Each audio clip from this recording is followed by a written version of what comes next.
இவன் எந்த அடிப்படையில் 7 பேர் 10 பேர் விடுறான் மேல இருந்து இங்க பூரா பிஆர் சொல்றாங்களா? நாங்க லோக்கல் ஆள் சொன்னாலே பிஆர் சொல்லணுங்கிறியா, ஆதார் கார்டு கேட்கிறியா, போன் நம்பர் கேட்கிறியா?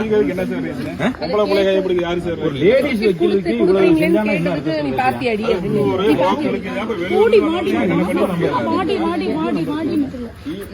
நானும் சொல்றேன் அனுசாசனம் எடுக்கல. எல்லா செக்யூரிட்டி கூட சொல்லல, தேவையெல்லாம் பண்றோம்.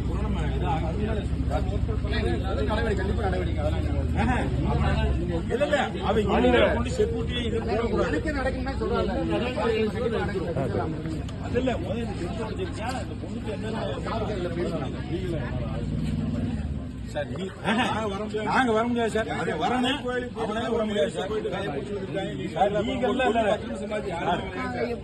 இல்ல அவன் வரணுங்க, அவன் பேசிக்கலாம். முதல்ல என்ன நடக்குது நாங்க சொல்லிட்டோம்ல, அவன் சொல்லட்டும், எங்க மேல என்ன தப்புன்னு சொல்லட்டும், அவ்வளவுதான். பேச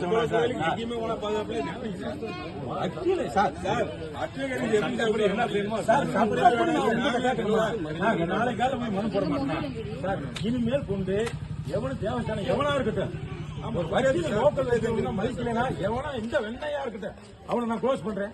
ஒரு லேடிஸ்க்கே மரியாதை என்ன சொல்லிட்டு இருக்கீங்க நீங்க சார்? சட்டப்படி நான் என்ன வேணாலும் போடுவேன், சரிங்களா? ஆனா ஒரு லோக்கல் வக்கீல்னு சொல்லிட்டாங்க, ஃபேமிலியோட வந்திருக்காங்க. கூட்டு வந்தாங்களா? எதுவும் கிடையாது, ஃபேமிலியோட வந்திருக்காங்க. செல்ல புடிச்சு உடைச்சு இவ்வளவு பண்ணா என்ன செய்ய முடியும்?